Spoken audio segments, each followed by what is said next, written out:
conditions will only serve to heighten their existence. Let me reread that. Blaming the conditions will only serve to heighten their existence. Being physical is a pristine gift. Nowhere in the universe is the sense of touch as felt through the fingertips available. Realize that even though the purpose of life may elude you at present, there is an intent from the soul that may have been blurred and distorted through inappropriate choices. Return to your thoughts. Rediscover your original intent. The rediscovery occurs while thinking through and beyond the drama. It is possible. First, realize the beauty of your creation that is you. Reconnect with the energy. You have thought this experience before it begun. Okay, now, let's break this down a little bit.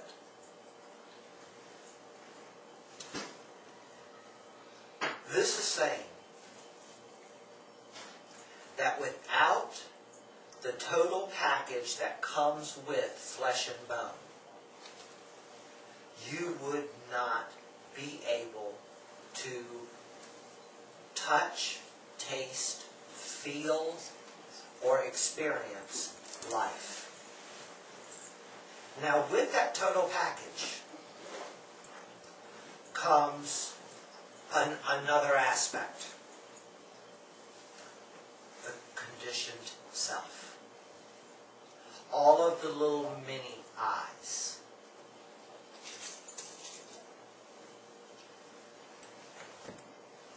How many of you know the story When the Rabbit Howls?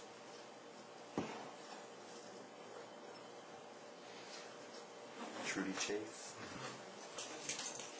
Okay. Trudy Chase was a woman who went through some physical, serious, hardcore abuse. And what ended up happening is those personalities actually split off. And there were 97 recorded personalities with, many of them had different names. Some were male, some were female. Many of them had different voices than her own voice. And through a process, they integrated those personalities back into her.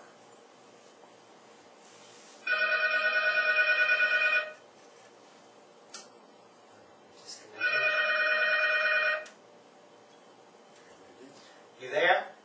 Yeah, sorry about that. That's all right. So I was talking about Trudy Chase, this woman that was diagnosed with 97 personalities. Do you know the only difference between you when you are in a state of unawareness and Trudy Chase? Hers are presented outside. Huh? Hers are presented outside.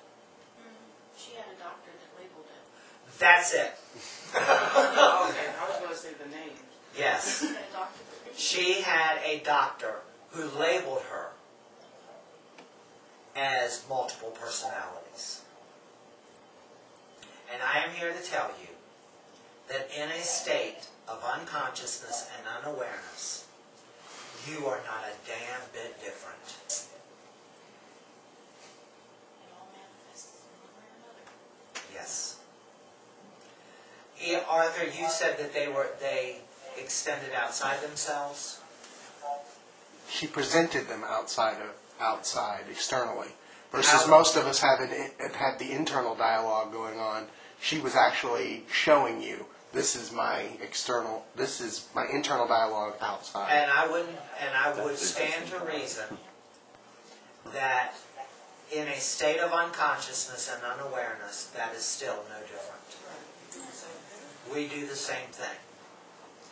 You may not be as obvious about it, but we have all got all of these little eyes that are screaming to come to the surface, to defend your limitations, to defend why you can't have this, to defend why you can't do that, to defend this, that, and the other thing.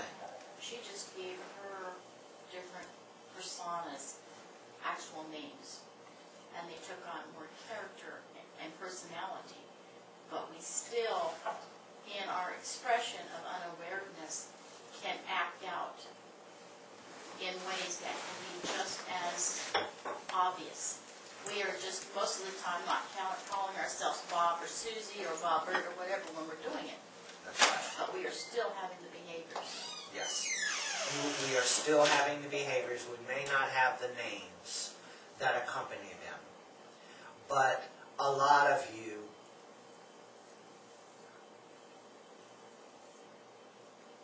we could come up with names for them. Debbie Ford in the Moses Code. Remember when she said, when that woman called her a bitch? And she said, well, how did you know it? Right. I know it, but how did you know it? Okay, it's the same exact thing. Now, all of those little eyes are screaming to be heard, to be shown. They all want to be fed. They all want to have a voice. And the ironic thing about it is that the one voice that matters doesn't give a rat's ass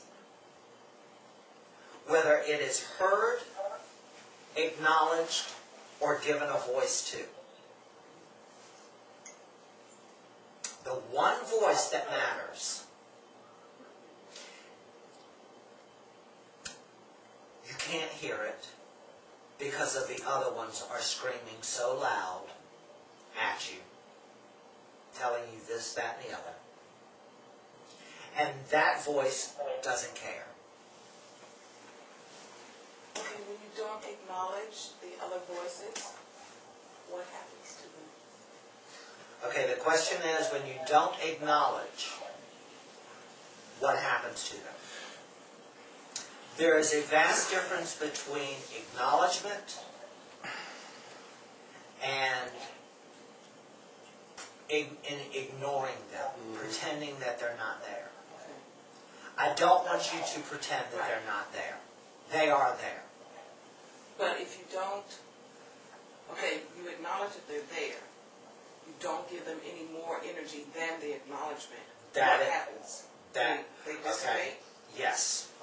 When you just simply acknowledge that those identities are happening, and that is all you are doing, no more than that, they become weaker and weaker and weaker. And so, as they become weaker, their voice gets diminished. What happens to the other voice? The voice that is worthwhile listening to. Volume turns up. Yeah, you hear it better. You hear it better. Yeah. Yes. And then it would serve you. You are always having some sort of relationship with one of those voices, whether it be the voice or this voice. But we're having such a relationship, so busy with these voices, that we forget to have the relationship with this voice. Hence meditation. Yes. You feed your body through food, through cooking, through whatever, through drink. We feed our